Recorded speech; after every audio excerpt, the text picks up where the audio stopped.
Hey, legends in the making! You're tuned to WWE Uncovered, bringing WWE to your screen daily. Hit that bell, and let's start. This was the moment no one saw coming, the moment the ground shifted beneath the WWE Universe. An alliance that once looked unstoppable collapsed in front of millions, and the fallout left every fan questioning what they thought they knew.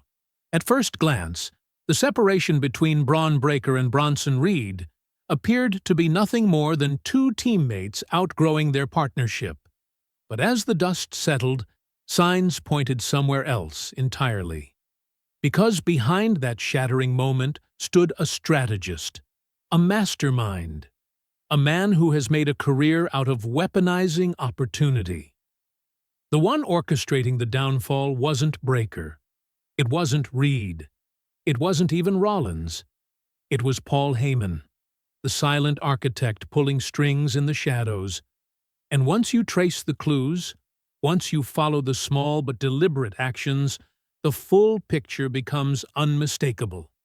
Tonight, we walk through every layer, we decode how the plan formed, how it detonated, and why Heyman chose this exact moment to reset the landscape of WWE. And when this breakdown is over, you get to answer the ultimate question. Who carries the blame? Breakker, Reed, or the strategist who turned them against their leader? Setting the stage, the birth of the vision. To understand the chaos, we need to rewind to early 2025, a time when WWE was buzzing with a new electrifying alliance. World Heavyweight Champion Seth Rollins had just linked up with Paul Heyman, a pairing no one predicted, but immediately understood. Heyman's experience and Rollins's momentum created a perfect storm of power. Soon after, two rising forces, Bron Breakker and Bronson Reed, joined the movement, aligning themselves with Rollins' mission. Together, they formed a faction that Rollins later named The Vision on the August 4th episode of RAW. Their objective was simple: dominate the brand, reconstruct its narrative, and establish an era defined by ruthless supremacy. For months, they were an unstoppable force. Breakker's intensity, Reed's raw power, Rollins' championship swagger, and Heyman's strategic instincts made them a four-piece wrecking machine. But dominance often comes with cracks beneath the surface.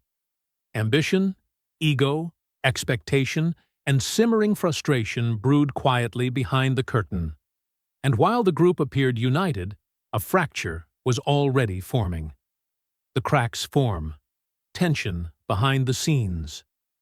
So when did things start to shift? The clues began appearing in the weeks leading to Crown Jewel 2025. Breakker and Reed started receiving higher-profile moments, bigger wins, and spotlight-heavy segments, signaling that WWE saw massive potential in them. Reed's victory over Roman Reigns in an Australian street fight became one of the highlights of the season. Breakker's explosive performances drew louder reactions every week. Meanwhile, Rollins achieved a major milestone victory and made one comment that landed heavier than expected.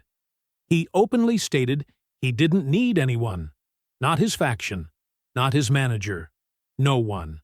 That wasn't just confidence. That was a spark near gasoline. To rising stars already fighting for space, that statement felt like dismissal ad in rumors that Rollins may have injured his shoulder at Crown Jewel, and suddenly the group's foundation appeared shaky. That's when Heyman, a man known for sensing shifts before they're visible to others, began paying very close attention. He has always aligned himself with dominant forces, and when one leader shows vulnerability, he looks ahead toward the next powerhouse, the strike. The night everything exploded. October 13th, 2025 on Monday Night Raw. The night that rewrote the future of the brand. Rollins entered the show as the visionary leader of a faction on the rise. He ended the show broken, outnumbered, and abandoned. Breakker and Reed attacked Rollins in brutal fashion, an eruption that didn't feel spontaneous but staged with precision. And then came the iconic moment. Heyman, standing tall, raising the hands of Breakker and Reed, aligning himself with the very men who just destroyed their leader. But here's what most viewers missed. Heyman didn't merely support the betrayal, he guided it. He had been repositioning his focus for weeks. Small gestures, segment placements, narrative shifts, all of them pointed toward this transition. He didn't need to throw the punch. He simply aligned the pieces and allowed ambition to collide with opportunity. Rollins believed he was controlling the vision. But Heyman was the one steering the ship the whole time. The motive. Why Heyman made the move. Now we look at the why, and this is where the story becomes crystal clear. Heyman's motives are layered, calculated, and rooted in long-term vision. First, he has always aligned himself with the stars of tomorrow. When a champion shows weakness or creative uncertainty, he doesn't hesitate. In Breakker and Reed, he saw an unstoppable duo, hungry, powerful, and ready to lead. Second, control. As long as Rollins remained champion under Heyman's management, Heyman had to remain loyal. But when Rollins' momentum wavered, Heyman needed an exit strategy. The split allowed him to transfer his influence onto rising giants while preserving his position at the center of power. Third, narrative elevation. Fan engagement thrives on chaos, and betrayal is wrestling's most potent storytelling device. This fracture didn't just reset a faction, it reset the entire brand. And for someone like Heyman, chaos isn't a byproduct. It's a tool. The fallout. What happens to Seth Rollins? So where does this leave the man who once stood at the center of it all? Seth Rollins, the visionary, the architect of his own faction, found himself betrayed by the very monsters he helped elevate. From a storyline perspective, he is now vulnerable.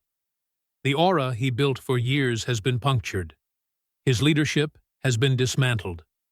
But vulnerability can be the birthplace of transformation. This betrayal gives Rollins something he hasn't had in years: a mountain to climb, a redemption arc, a chance to shift from dominant champion to resilient underdog. Fans rally behind that. Creative thrives on that. Heyman may believe he placed Rollins in check, but in the long run, this fracture may become the catalyst for Rollins' next era. The new power structure, Breakker and Reed. Ascend with Rollins out of the picture. Breakker and Reed step into a spotlight they have never experienced before. Breakker, with his explosive athleticism, becomes a headline attraction.